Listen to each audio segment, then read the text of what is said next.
ये जो है ना ये इसका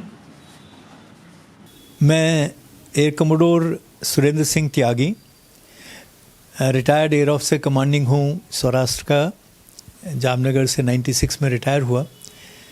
फाइटर पायलट हूँ और मिग 21 पे मेरा दुनिया में सबसे ज़्यादा फ्लाइंग है आज तक भी। तो फाइटरों से तो मेरा बहुत ही नज़दीकी और जैसे हैं खून का रिश्ता है। और अब बहुत एक्साइटेड हैं, बड़ी खुशी हुई है कि पहला बैच कुछ महीने पहले आया था और अब दूसरा बैच, जो हमें उम्मीद तो ये थी कि पहला बैच भी शायद जामनगर ही लैंड करेगा, क्योंकि जब भी बाहर से हम लोग के जहाज़ नए आते हैं वो पहली लैंडिंग जामनगर में होती है और उसके बाद में यहाँ से फिर वो जो भी बेस उनका होता है वहाँ जाते हैं। पर पिछली बार उन्होंने मिडल ईस्ट में लैंड करके फिर सीधा अम्बाला चले गए, तो हम लोगों को मौका नहीं मिला। इस बार फिर वही हुआ जो होना चाहिए था। ये 3 जो सेकंड बैच के राफेल हैं वो यहाँ पे आके लैंड किए हैं। हमें कुल 36 राफेल की डील हुई है और ये अप्रैल तक सारे आ जाएंगे। अभी 3 अब आए हैं, 3 फिर आएंगे। ये हर 2-3 हफ्ते बाद ऐसे आते रहेंगे, जैसे बनते रहेंगे। 7 वहाँ पे फ्रांस में हैं जो तैयार हैं, पर उन पे हम लोग के जो पायलट जाते हैं उनकी ट्रेनिंग वहाँ पे चल रही है, इसलिए वो वहाँ पे रखे हुए हैं। और अप्रैल तक सब के सब पूरे 36 यहाँ पे आ जाएंगे, जिसमें एक तो अम्बाला में है। सबको पता है कि अम्बाला में ऑलरेडी उनका बेस हो गया और वो वहाँ से ऑपरेट कर रहे हैं। और दूसरा बेस ईस्ट में होगा जो चाइना नॉर्थ ईस्ट के लिए टैकल करने के लिए इस्तेमाल होगा। अगर हम राफेल की बात करें तो ये दुनिया के सबसे अच्छे जहाज़ों में माना जाता है।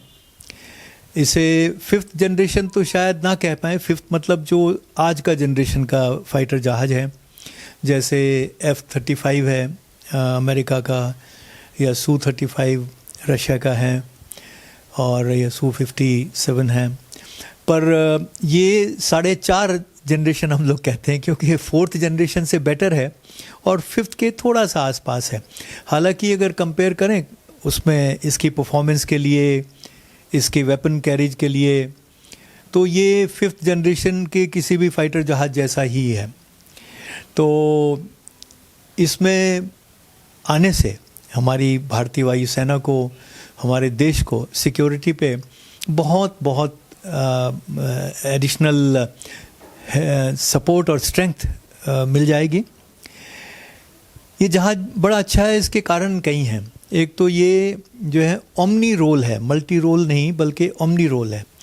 ओमनी रोल हम लोग कहते हैं, मल्टी रोल वो होते हैं जो कई रोल कर लेते हैं। बॉम्बिंग भी जा सकते हैं या एयर टू एयर रोल में, कॉम्बैट के रोल में जा सकते हैं, ऐसे रेकी में जा सकते हैं। पर उनका वो रोल जो है वो अलग अलग टाइम पे होता है, वो एक बार में नहीं कर सकते हैं। पर इस जहाज़ का इसे ओमनी रोल इसलिए कहते हैं क्योंकि ये एक ही बार जब टेक ऑफ करता है उसके बाद में सारे मिशन उसी फ्लाइट में कर सकता है। रिकॉनेसेंस भी कर सकता है, बॉम्बिंग भी कर सकता है। इसके एयर टू एयर मिसाइल्स हैं वो इतने हैं कि वो एयर डिफेंस के लिए बड़ी देर तक रह सकता है, क्योंकि 6 ले जाता है, तो 6 मतलब कम से कम 6 फाइटर जहाज़ों के साथ ही लड़ाई कर सकता है। और इसके जो मिसाइल सिस्टम है वो भी बहुत एडवांस है। स्कैल्प है, ऐसे माइका है, ये बहुत ही अच्छा है, जिनकी रेंज ये समझें आप क्या 100 किलोमीटर से लेके हम लोग कहते हैं BVR, beyond the visual range, जहाँ पे हम देख नहीं पाते हैं, सिर्फ रेडार से सब चीज़, वेपन सिस्टम से उसको हम लोग कंट्रोल करते हैं। और एक्टिव हेड हैं, इसका मतलब एक बार आपने लॉक ऑन करके फायर कर दिया तो फिर वो मिसाइल जो है वो अपने आप ही, वो किधर भी टारगेट जाएगा उसके पीछे लगे रहेंगे और उसे वो डिस्ट्रॉय कर देंगे। तो ये इसकी जो कैपेबिलिटी है ये बहुत ही अच्छी है। और हम समझे जैसे पाकिस्तान पे J-17 एक जहाज़ है या चाइना पे J-20 है, उसे वो कहते तो हैं 5th जनरेशन, पर एक्चुअली वो राफेल के मुकाबले में उससे नीचे ही, इन्फीरियर ही है। J-17 तो खैर काफ़ी नीचे है।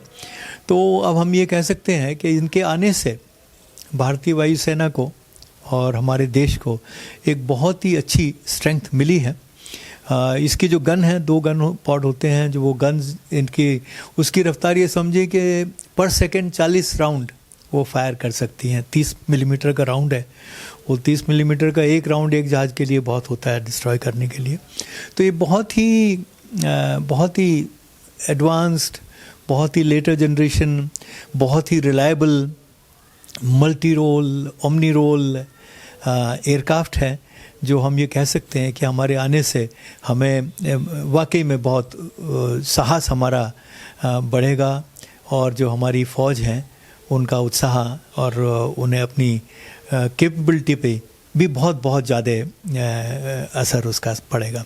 और मैं इसके लिए आप सबको भी बधाई देना चाहता हूँ, देश के हर नागरिक को, हर वासी को बधाई देना चाहता हूँ कि अब हम जो हैं एक ग्रेजुएट कर गए हैं एक नॉर्मल एयरफोर्स से बहुत एडवांस्ड एयरफोर्स के तौर पे।